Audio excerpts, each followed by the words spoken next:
Hello and welcome to my channel. My name is Arun. I'm a life and a leadership coach, and in this video today I am going to talk to you about what is the difference between coaching, training and mentoring. Well, I'm sure you would have heard this word many times and it would have led to a lot of confusion because they are all interrelated, but at the same time they are totally different from each other. And many a times in your career phase you want to get attached to a coach, a trainer or a mentor, but when to choose whom and how to choose a right coach or a mentor. So in this video I'm actually creating a series where I will be today covering about what is the difference, because once you understand the difference between these three terms, you will be able to decide that which one to choose right now, because you may require a coach right now, or you require a trainer, or maybe you require a combination of all the three. I would also be covering on certain parts with respect to, can you have different coaches, can you have different trainers or different mentors in different phases of your life, because for financial coaching you need a separate person, for health coaching you need a different person, for your professional growth you need a different person, or for your relationship management you need a different coach, mentor or a trainer. I'll be covering all this. So if you are all with me on this channel, don't forget to like, subscribe and share your thoughts through comment just in the below section, and we will get into all those greater details. I have close to around 25 years of my work experience, and I have been into different roles, different positions. But in all these years, I have been responsible for only one important function, and that is people development.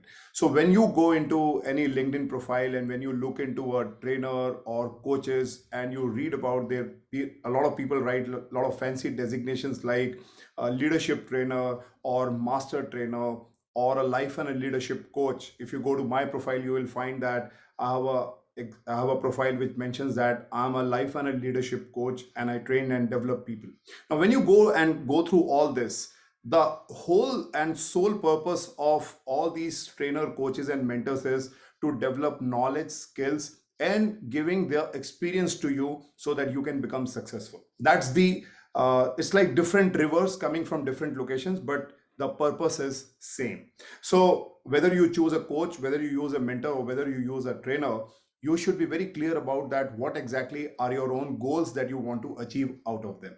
Now let's get into the clarity about that, what is the difference, what is the real difference, and how to choose a coach, trainer or a mentor. Now I'll just add a few slides to you, and in just a couple of things you will be able to know that. Now, when it comes to training, coaching, mentoring, what is the difference? The first and foremost thing that comes to my mind is training means development of new skills. Now, if you really want to add new skills into your arena, you need to look into training as an important function. Whereas when it comes to coaching, it simply means development of existing skills. The reason is that coaching helps you to unlock your potential, whereas training gives you a trainer will give you a lot of knowledge, lot of information so that you can develop some new skills that you are currently lacking out of their experience and their exposure. Whereas when it comes to coaching, a lot of time you do not know how to use that training or those skills into your day-to-day operations, and that is where you would require coaching, and a good coach will unlock the potential that you already have. So what does a mentor do? Basically, mentor is sharing his experience with the learner, that how he or she had gone through the similar phase, because they have already advanced in their career while they have experienced all those things. So with experience, they can tell you that what are the right things to do it and how to come out of it if you're struggling with a situation or in a particular situation. The next part is, when it comes to training, is it is also meant to refreshing your old skills, because you may have gone through different kind of trainings, let's say negotiation skills, decision making skills, or any such skill or leadership skills. So a trainer can impart a lot of information and knowledge, and they can help you in refreshing your older skills that require time to time refreshment, because you may forget some applications, some important pieces which you can learn while you are into a training role. Now, how does coach does? A coach, as I've already mentioned, They help you in building confidence. They help you in building and helping your self-esteem. If you are not sure, let's say you have been trained on leadership skills, now you know all the stuff about that, what makes a great leader, but you don't know how to apply it. You don't know that how that you can use it in a situation when you are facing let's say a situation where you have to apply those skills, because maybe you lack confidence, maybe you have a low or poor self-esteem, or maybe that you do not have a good relationship with your line manager. Now that's where a coach will come and they will impart those skills and knowledge in you by asking you a lot of questions, by helping you to overcome your internal challenges. That's why I said that they help you in unlocking you as a potential person which is within you. Now, what does mentoring does? It has a long-term developmental focus. So I see mentoring as a long-term relationship, because when you are having somebody as a mentor in your life, they actually work as a friend to you. So if you have a person who is a mentor to you, which means that they work very closely with you over a long-term focus. They don't come for a very short-term skills, because when it comes to training, you will see that, they will have 1 or 2 sessions or 3 or 4 sessions. However, a coaching is little longer, because it may go up to 6 months or maybe close to 1 year. But when it comes to mentoring, it definitely requires a long-term approach that can range from 1 year to 5 year, depending on that what you are aiming to. What else does training does? Training is more focused on us soft skills or a technical skills that you really want to develop, whereas on coaching it is all about developing person and not the skill. So as I said, if you are lacking confidence, that is where you need a lot of help from the coach, a lot of new ways of applying yourself. And how does coaches do that? They do that by unlocking your potential, by asking and facilitating through a lot of questions, a lot of experiences that a person will know on his own. Now we move into the next part, and that is that how and which to use when it comes to training, coaching, or mentoring. Because you may be at different phases of life and you want to now experience that what exactly you are looking at. So there are 3 things that we will cover in this, that is relationship, approaches, and outcomes with respect to training, coaching, and mentoring. So when it comes to training, the relationship with a learner is normally short-term, transactional, and it's more of a teacher-student, and the entire ownership is with the trainer, because the trainer is going to define and decide that what kind of skills and what are the components of that knowledge and information that he has to impart to the learner. So this is more of short term, as I said, between 3 to 4 sessions, and then it's get over. That is why it is transactional. When it comes to training, the approach, if you have to look out for somebody, the trainer has to be an expert in a particular field. And as I said, it is more of a trainer-led discussions, which is done through various activities, discussions, and role plays. So you may have gone through various training sessions. So trainers apply a lot of stuff which can give you hands-on experience of understanding that piece of skill, that you can apply it over a period of time. So you get convinced that you will be finding that you have more increased skill sets now, and that also helps in building your confidence. So training, as I said, it's a short-term process, and you need to look at it that what skills you want to develop over a period of time, and through those activities, role plays, you will be able to understand that. Now let's understand what does coaches do. So as I said already, that coaching is a long term.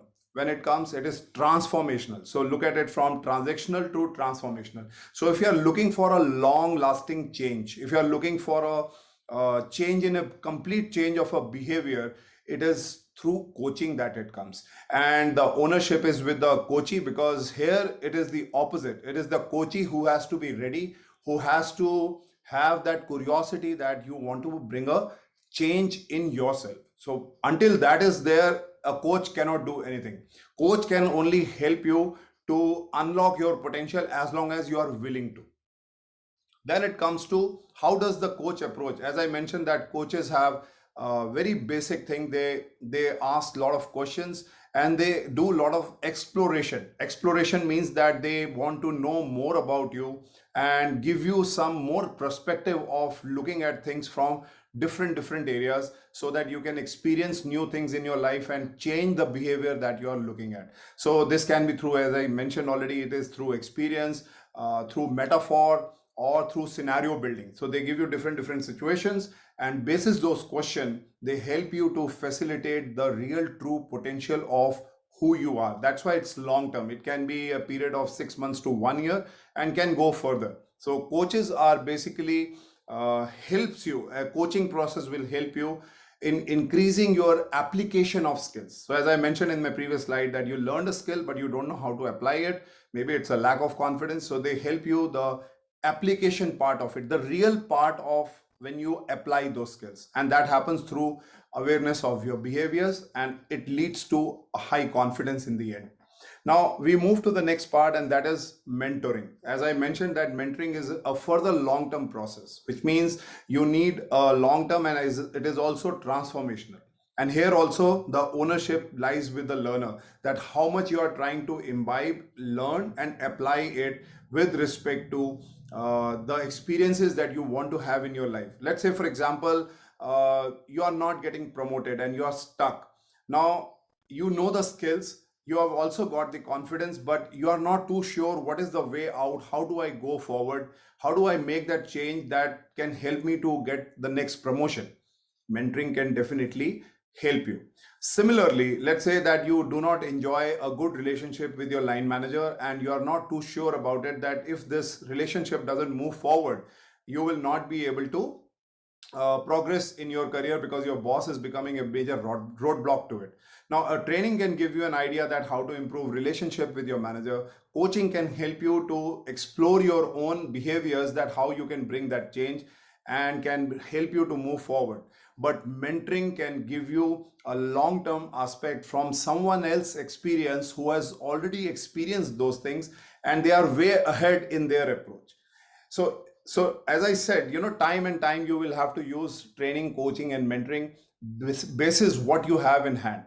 Now, mentor can be an expert, and it is more about an experience base, and it is evolving agenda over time, which means that you may have started with some other agenda in the beginning, but as you move forward, you will see that your agenda will evolve because your situations will keep changing, your scenarios will keep building. Let's say your company has acquired a new company and now there is a whole new change processes taking place. Or maybe that your boss has moved out and the new boss is coming in. Or maybe your organization is facing a high cash crunch, or it may be that there are a lot of promotions are going to take place. So your agenda is always evolving, and a mentor who is an expert in that field, who is already ahead of it, can give you a better clarity and a good path to choose from. Now, what does it deliver? It delivers increased clarity on direction. As we say, that it is not the speed, but it is the direction that you should choose, and then you increase your speed. So a mentor can give you that direction. It can help you to build your career in both in life and in professional aspects as well. And it also helps you in having very high confidence and awareness of behavior.